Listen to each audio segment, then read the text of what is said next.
Abrams here with a couple of our Boston Marathon volunteers. Paul, Lisa, I understand you're involved with setting up water bottles for the elite runners. Can you tell us a little bit about what's involved there? Sure. It's really interesting because each elite runner has their own bottle, and we set them up 4 per table.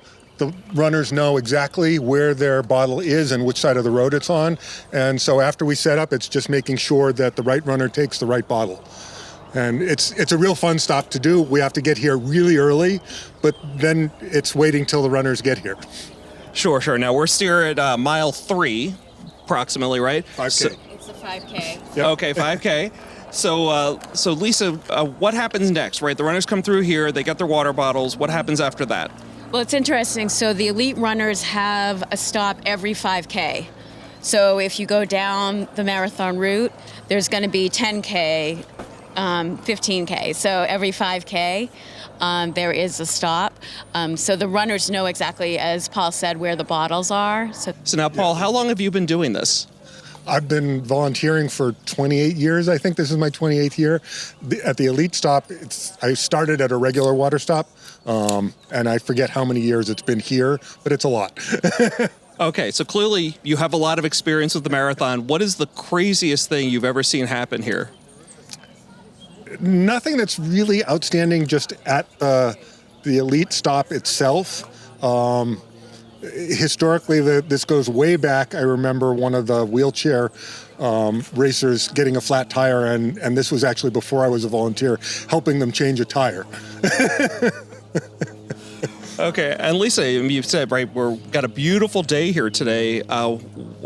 What's the difference, I guess? How does the weather play a factor with the elite runners with being able to grab their water bottles? Like, is there any issue there?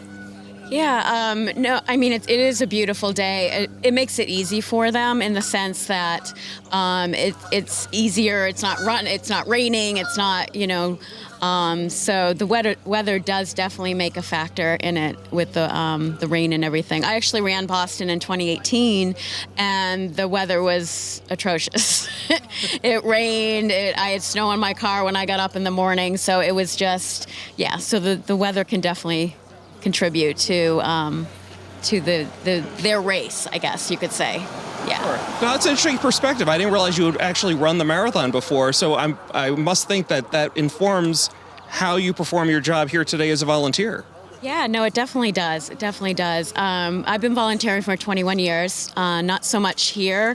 Like Paul, I'm not sure how many years I've been doing it here, but it does definitely make a difference. It also inspires you. There's so many stories out there, and it just inspires you. And to be part of the elite runners and see them, it's amazing, because they're the ones that are running to win the race. So it's just amazing. Absolutely. So thank you for your time.